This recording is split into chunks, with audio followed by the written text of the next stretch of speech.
There is a two-tier legal system in the United Kingdom. In England and Wales, if you get caught without a TV licence, you'll face a fairly substantial fine and possibly even prison.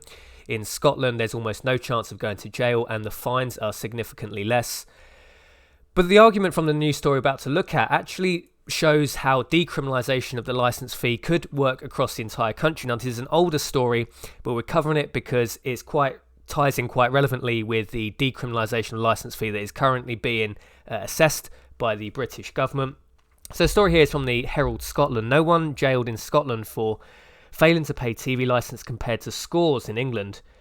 Nobody has been jailed for failing to pay their TV licence in the last 5 years in Scotland. Bear in mind, this article's from 2015, but in the 5 years prior to 2015, no one was jailed in Scotland, while scores have been locked up in England. The stark reminder of different justice policies north and south of the border comes as Tory ministers in Westminster considering decriminalising those who evade the BBC levy.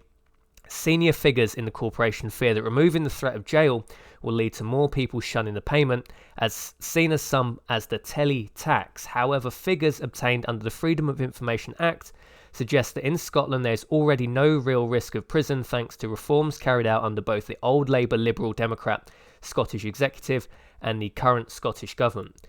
Scottish courts do not jail anybody who has failed to pay a fine of less than £500, including the kinds of penalties imposed on those who dodge the TV licence.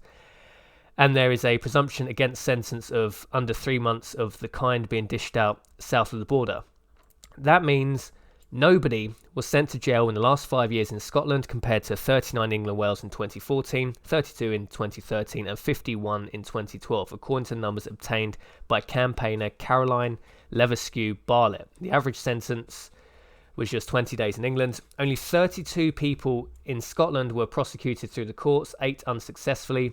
Most TV licence fines in Scotland are made out of court. Now, this is the really interesting bit because most people find in Scotland are settling or just paying the fine out of court. This is actually a strong argument for decriminalisation of the licence fee. Why clog up the courts? Why waste people's time? Why even potentially send, the only person that's going to go to jail, right, for not paying their TV licence is a poor person. If, who the hell's even getting caught without a TV licence anyway? But if, someone that does, it tends to be women. It tends to be women that get a knock on the door. Sometimes they don't even need a TV license, but, you've got an intimidating character. Sometimes they try and have the appearance of bailiffs or like a police officer. They essentially try and intimidate you. I legally don't pay a TV license, so I'm very accustomed to the people that come to the door. Some of them do try and be a bit intimidating. And for women, they don't. Women kind of, I think, are a little bit more fearful of an authoritative character at the door. So it tends to be mostly women. But the people do pick up the fines anyway. They're settling out of court, which is the argument. Why not just decriminalise the TV tax across the nation? Because it's showing here, the data from Scotland is showing most TV licence fines in Scotland are made out of court. So why waste court time? Why waste police time? Why waste anybody's time when this can just be decriminalised and people will just settle out of court as they currently are doing in Scotland anyway? A total of 13,486 were fined. In England and Wales, there were more than 185,580 prosecutions. That meant there were more fines issued north of the border than south per capita. It's previously been claimed that there are more TV licence evaders in Scotland, where satisfaction with the BBC is much lower than in England. Well, this article is from 2015. I can assure you, since Brexit, since the last general election, there are a lot of people in England that do not want the TV tax either. We're probably quickly catching up with Scotland. I mean, Scotland voted Remain, right? So they're probably not too that fussed about the Remainer bias in the BBC. But there's a lot of people in England that aren't happy with the BBC, especially since Brexit, especially since the last general election. So we are rapidly competing with Scotland now to be the nation that most hates the BBC. The amount of money raised from TV licence fines, meanwhile, is also much higher in England than Scotland. The average fine is just £75 north of the border, compared to 170 south. The licence fee is currently around 140, so English fines are higher than the fee while Scotland fines are exactly half the fee.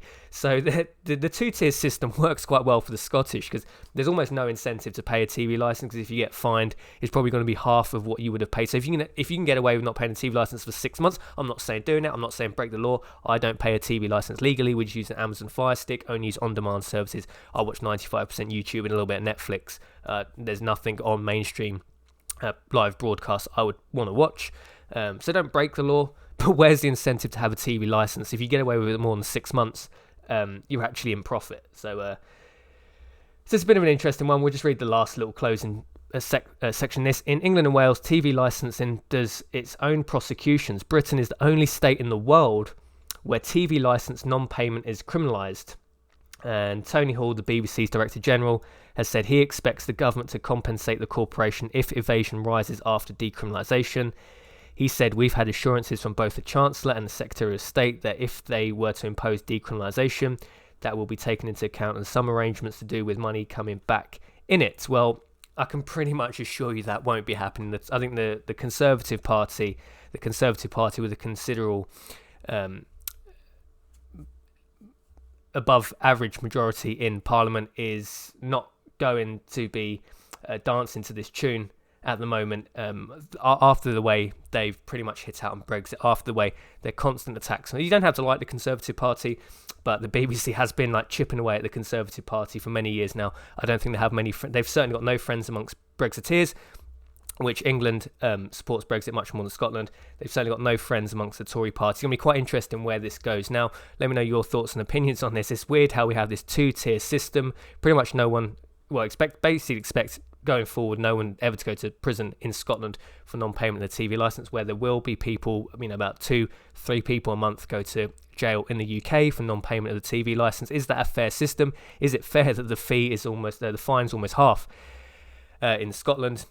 I'd love to know your thoughts and opinions on this one, but it's just interesting. It shows that a decriminalisation will work, because in Scotland, most people are settling out of court, which is the interesting thing. So why even have the courts in the system? Why even involve the police? Just decriminalise it, just issue fines like they currently are, and people will still settle out of court. You don't need the court system, is what I'm saying. It's just an interesting one anyway. Hopefully the BBC is gone sooner rather than later. Thanks for watching this video. Jason from Liberty Bunkers sign off. I'll see you in the next video.